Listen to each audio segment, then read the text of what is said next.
Hello, kumusta mga vloggers? Napansin na ba mo sa inyong giapilan nga social media? Sikat na ba ta? Nag-viral na ba ta? Aba, daghan na ta. Daghan na ta wala pag in taon. Naglaom pa din this time.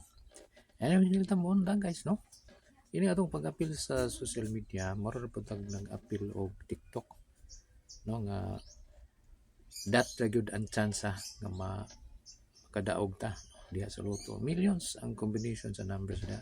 Mo po diri sa social media sa kadaghan na ning kamot na naglaom nga mapansin mag-viral na mga video.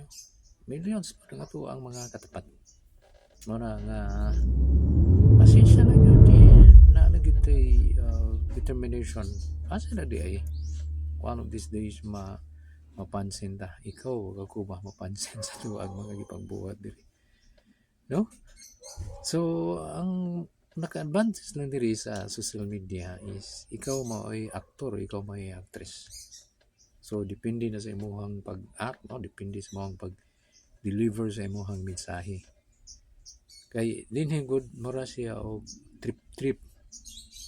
No? So, kung ano sa mag-deliver sa message, ikaw murag naghatag ka og inputs nga makuhaan o pagtulunan nga daghan ang makarelate na kana posible na naapoy mga uban diri nga mga kinwanggol lang, no, hiwi-hiwi sa dagway nga na daghan po nakapansin makarelate pod, no, mostly mga ako na obserbahan diri nga ng mga kinwanggol ba mga inamo pero naghatag og entertainment malingaw ang mga audience kana daghan gyud kayo diri na usab kinabuhi.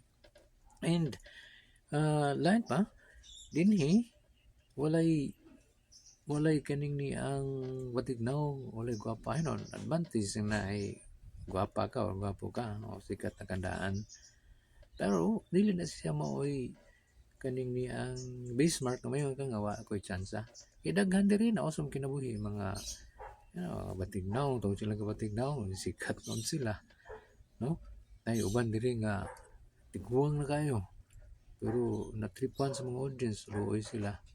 May uban diri nga parang wag gyud dating, no, tugtog lang inana ba bitaw ang duwa diri sa social media basta matripan lang ka sa mga mananao, no, mga viewers posible lang magtatod sa imo ngadto sa kalampusan, no, maghatod sa imong pangandoy matuman imong mga pangandoy muna diri guys naay paglaom diri daghan kay diri na usab kinabuhi o nasundan man ako ilahag yung mga vlog na usab yun yung kinabuhi guys ang ilaha lagi yung yawi silang kalpusan determination and mapadayonon nga paghimo sila ang mga gibuhat nga tan-aw nila nakahatag og entertainment, no, nakahatag og lingaw sa mga audience mo na to objective guys, no.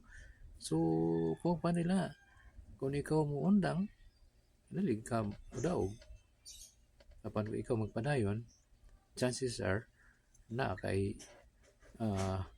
kaning niyang kahigayunan nga mapili mapansin ni TikTok sa iyo pag paglaon padayon to guys kasi usak adlaw niya na ikaw or ako mo isurtihon mapansin ni TikTok mo sa kinabuhi. Padayon ta guys, good luck.